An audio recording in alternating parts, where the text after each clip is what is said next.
Hello, hello, hi, hi. Gigpreneur, what is going on? Welcome, welcome. Happy Sunday. In hopes that you squeezed more out of your day than the day squeezed out of you. My name is Sean Azimi, and I'm somebody who went from corporate America to an online gigpreneur. Who knew? My pancreas shut down, left me unemployable with nothing to fall back on. And yeah, lost my job over it, can't get another job because of it. And now I help folks like you, like myself, to start a side business, a side gig online, and we use social media to grow it. Why not? Why not? What is happening, folksy folks? I don't know what's going on with Instagram, but I'm not having luck with Instagram. It's not going on. Who knew? I don't know what's going on. So, I have an interesting one for you tonight. The importance of what you believe about yourself. Um, it just sometimes it can't be explained, right?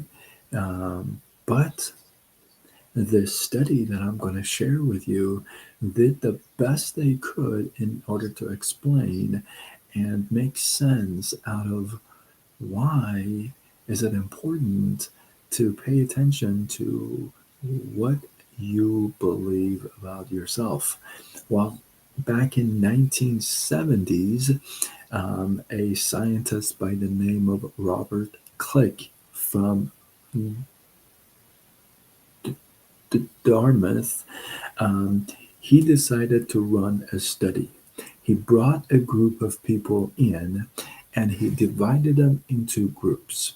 In one group, what he did, he drew a scar on one side of their face.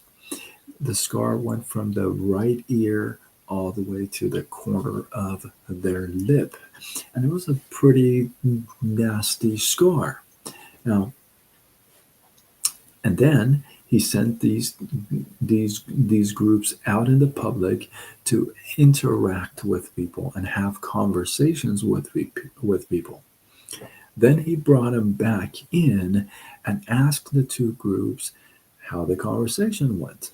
Well, the group that had the scar, they described the conversation as being tense, or they thought that they were being judged because of the scar, and they also felt like the person across from them was really distant from them because of that scar. And so, but what gets really interesting here is that if you were to go back just a little bit, right before these groups were released into the public to have conversations, the group with the scar, they actually gave him a hand mirror. I forgot to tell you. Oh my goodness, I forgot to tell you this. They gave him a mirror before they sent him out. So they actually saw themselves with the scar in the mirror, if you would. They went out, they came back, and they described the conversations as being tense. They were judged. The person across the way was very distant. That's how that they felt. But if you were to rewind back, just go back a little bit, right before they released them out to the public to start these conversations, the group with the scar, they had a moisturizer applied to their face. Now, what they didn't tell, these folks is that after they saw themselves with the mirror, and they applied the moisturizer on their skin, on their scar, if you would, they actually removed the scar from their skin. So they had no scars when they went out to the public. They only went out to the public with the belief that they had a pretty nasty scar on their face.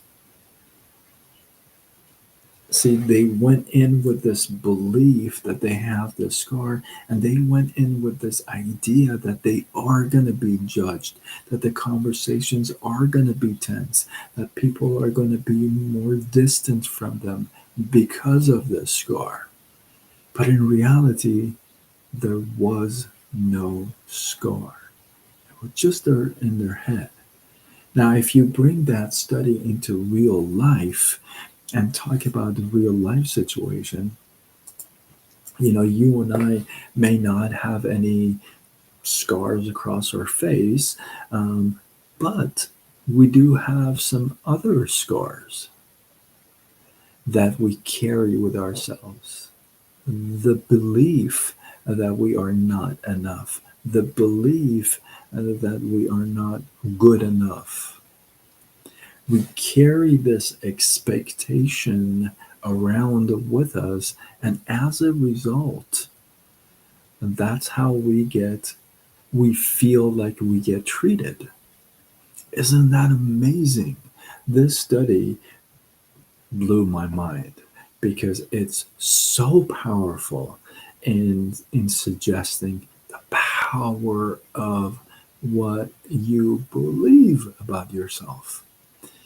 If you believe you can, and if you believe you can't, you are right.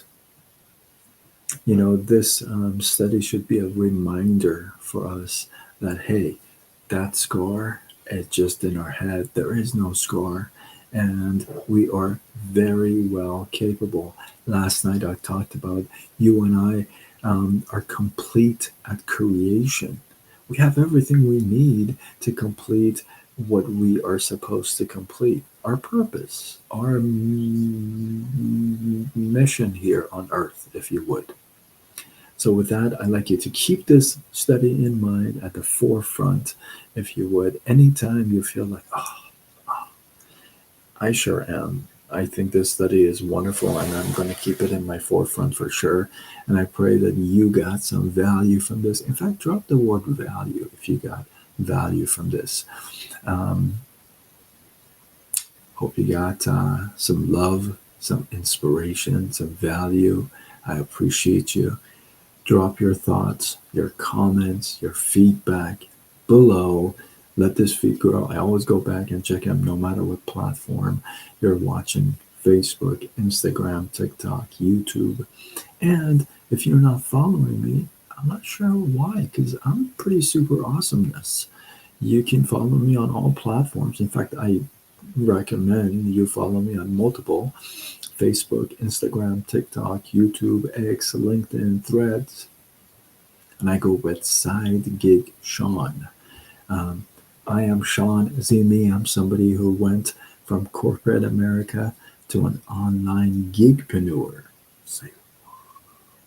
And now I help folks like you, like me, to start a business online, start a side business online, and we use social media to grow it. If you feel like you've been thinking about it, you want to introduce another income source to your life, to what you have already, and you like it being flexible, then go to sidegigshawn.com, answer a couple questions. I'll reach out. We will have that conversation. With that, I'm signing off until tomorrow when we do it all over again. Much love.